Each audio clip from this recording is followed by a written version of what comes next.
My name is Juliana Bueno Soler. I am an assistant professor of the State University of Campinas, Brazil, at the School of Technology in Limeira. I am a bachelor in mathematics by the State University of São Paulo, Unesp, also in Brazil. My post-graduation was in Logic in the Department of Philosophy at Unicamp. I have master degree in logic, and my master dissertation, supervised by Professor Marcelo Esteban Conilho, is on algebraization of logics. My PhD, also in the Department of Philosophy at Unicamp, was dedicated to development of multimodal paraconsistent logics, supervised by Professor Ítala D'Ottaviano. My current research focuses on the potentiality of reasoning with non-deterministic phenomena which involves contradiction and explores rationality in a broad sense.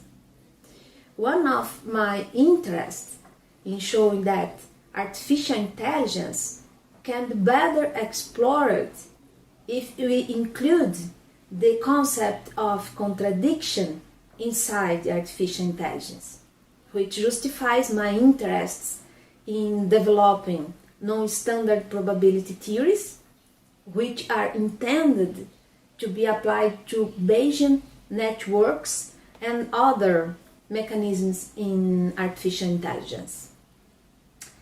I have also interest in combined logics and possibilistic logics with non-classical bases. Before my current position at Unicamp, I worked at the Federal University of ABC region in Santo André, Brazil, and held some research stay at Lisbon, Luxembourg, Australia, France, Italy, Spain, and University of São Paulo. Well, we start with the following question. What are non-classical logics? Before saying what non-classical logics are, I will start by saying, in my opinion, what logic and what classical logic is. In a few words, logic is a branch of philosophy and also a branch of mathematics dedicated to the study of validity of a proposition in a certain language. Classical logic originated with the Greeks, who were interested in the nature of truth. Aristotle developed syllogistic logic, and Stoics developed an early form of propositional logic. Other figures include Bully and Frege with his work on predicate logic, are names which developed the contemporary logics. Classical or standard logic is based on the following philosophical principles: principle of non-contradiction, principle of excluded middle or tertium non datur, and principle of identity. The principle of excluded middle says that for every proposition, either this proposition or its negation is true. And starting from the principle of excluded middle, we can prove the principle of explosion, also called ex falso sector codelibet, which means from a contradiction, anything follows. This principle is also known as principle of pseudoscotus. Well, I will show here how this principle can be derived from the principle of explosion. principle excluded middle. We have here from a contradiction, okay, we derive every B, okay, every formula. So I assume as hypothesis A and negation of A. In classical logic, this principle is valid. A implies A or B, okay? If I have A, so I have A or B. And from the disjunctive syllogism, from modus ponens, I have A or B, okay? I have A implies this formula, so I derive this formula. From disjunctive syllogism, negation of A or B, we derive B for every B. So, the principle of explosion, which says that from a contradiction, we derive anything, okay? And where is the principle of excluded middle? The disjunctive syllogism says that negation of A or B, we derives B, okay? So, if we assume that A, negation of A, is true, and A or B is also true, the principle of excluded middle says that A is false because negation of A is true. Okay? Remember, either this proposition or its negation is true. This is the principle of excluded middle. So, if A is false, B is true to guarantee that the disjunction is true. So, B is true. In this sense, the principle of excluded middle derives the principle of explosion.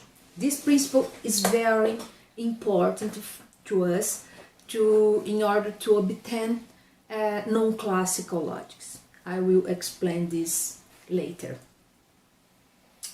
For instance, assume the principle of explosion. So, for instance, in a juridical investigation, we sometimes have evidence that someone is guilty and that the same person is innocent. Okay? The principle of explosion would allow us to deduce from such a contradiction, for instance, that unicorn exists. This is a little bit strange, but in classical logic, this could be. The proof of this principle, the principle of explosion, was first given by medieval logicians on the 12th century. Okay, just for a small information.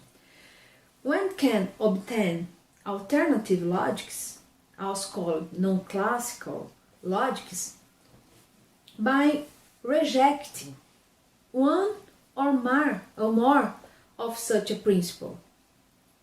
Okay? We can directly reject the principle of explosion, keeping all other principles almost entirely, for example.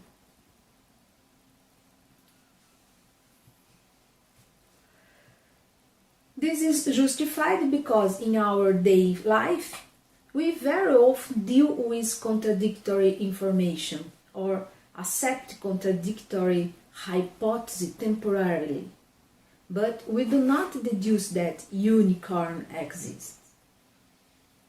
And paraconsistent logic is a non-classical logic which rejects the principle of explosion, this principle that I prove. And the idea is to take profit of contradiction to help us in our reasoning. In a juridical investigation, for instance, if a contradiction appears, the investigator, instead of to derive anything from a contradiction, concentrates his attention in verify what is wrong in that point where the contradiction occurred. He takes advantage of the contradiction to refine his investigation. And paraconsistent logic intends to formalize this kind of reasoning, where a contradiction is not necessarily nocive to rationality. Newton da Costa and Stanislav Jaskowski were pioneers in introducing formal systems which tolerate contradictions.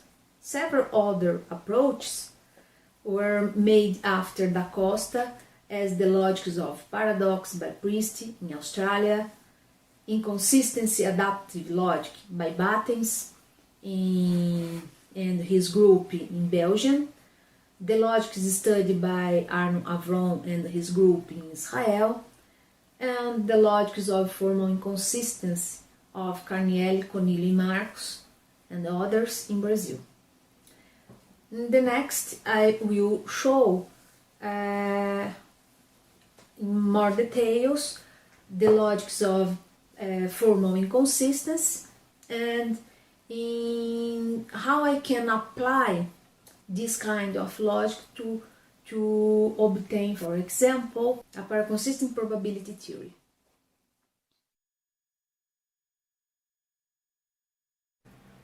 Our aim is to show how probability theory is related with logic and the advantages in adopting a paraconsistent reasoning in order to build a paraconsistent probability theory based on the logics of formal inconsistency. Statistics apply probability theory to make inferences from missing information with the cost of accepting errors in the prediction. In order to avoid errors, statistics should test a whole population. Probability theory is a mathematical tool able to deal with non-deterministic events, so it can be applied to general science when there are non-deterministic events. The classical probability theory, as introduced by Kolmogorov, is defined on sets. However, we can also define it in terms of sentences, yes, based on logic. There are many situations where there is not only missing information, but missing information with contradiction. This is the case where the data is extracted from the internet, for example. But to eliminate contradiction demands high costs.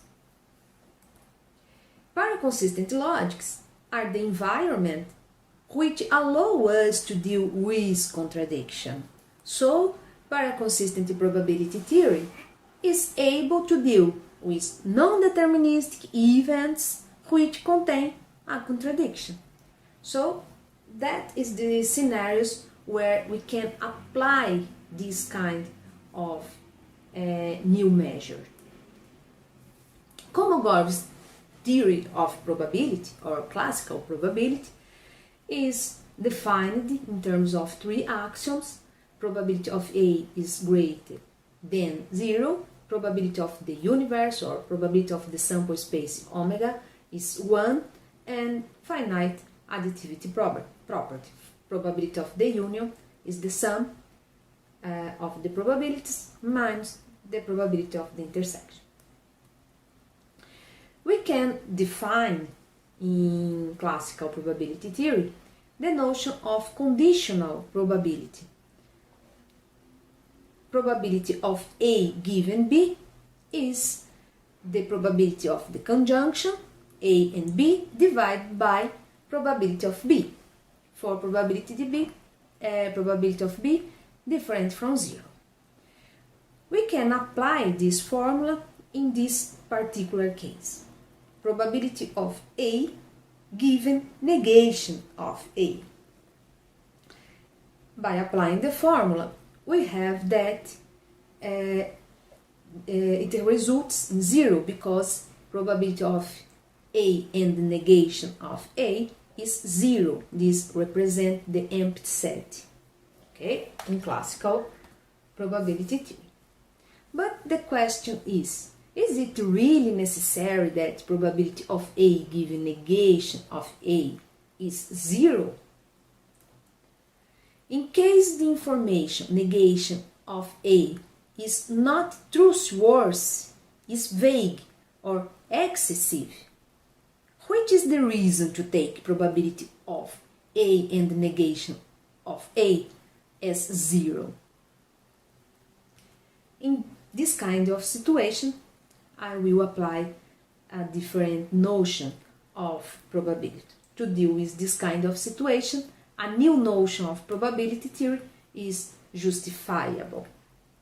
To do this, it's convenient to think in terms of sentences instead of in terms of events, because I will obtain a new kind of probability theory based on logic and not based on events, okay? In classical logic, negation is explosive in the sense that satisfies the principle of exclusion, which says that from a contradiction we derive beta for every formula beta, which means that the system is trivialized. Paraconsistency is the investigation of logic systems where negation is not explosive or non-trivial, in the sense that from a contradiction we not derive beta for some beta. Logics of formal inconsistency are paraconsistent logics that internalize the notion of consistency, represented by white ball, and inconsistency, represented by black ball in the language. This permits the system to express different levels of consistency, which allow to make sensible inference in the presence of contradiction. So we can generalize the principle of explosion in this way. If a certain formula alpha is considered consistent and we have a contradiction with this formula, in this case the system will be trivialized, which means I will derive beta for every beta. The logics of formal inconsistency defines lots of systems. Okay, one class are systems that are not characterizable by finite matrices. We have also tree-valid paraconsistent logics and non-deterministic paraconsistent logics. In the literature, we have obtained paraconsistent probability theory for the systems CEA, LFI1 and LFF. And in terms of propositional calculus, we have a classical probability theory. Just to summarize our strategy to obtain paraconsistent probability theories, I will show an schema. Classical probability theory based on sets, okay? By using the finite additivity, we have an equivalence with Boolean algebra, can show that are equivalent. We can also define classical probability theory in terms of sentence instead of in terms of set. And we can express Boolean algebra in terms of probabilistic semantics. And this is equivalent, okay?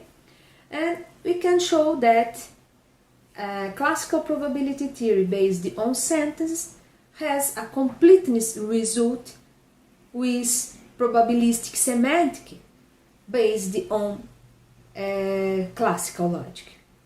Now I will extend this work in terms of non-classical logic. For example, paraconsistent logic. I can obtain define paraconsistent probability theory. We make only a few modifications in the classical definition, and I can obtain probabilistic semantics based on a paraconsistent logic. I change the classical logic for a paraconsistent logic, and then this new probabilistic semantics maintain a completeness with the paraconsistent probability theory. So, if we use classical logic, I have classical probability. If we change the logic, we obtain different kind of probability. In this case, this new probability theory or a paraconsistent probability theory deal with non-deterministic events where contains contradiction. To obtain an algebraic counterpart for paraconsistent logic, this is an open problem. So to complete this frame, we need more research in this area. This probability theory we can obtain in paraconsistent probability theory, for example, versions of the Bayes theorem. Is exactly in this point that we can makes difference between one paraconsistent probability theory and another, and applications, for example, can be made for paraconsistent Bayesian span filter. Details for this topic, I recommend these articles. Thank you.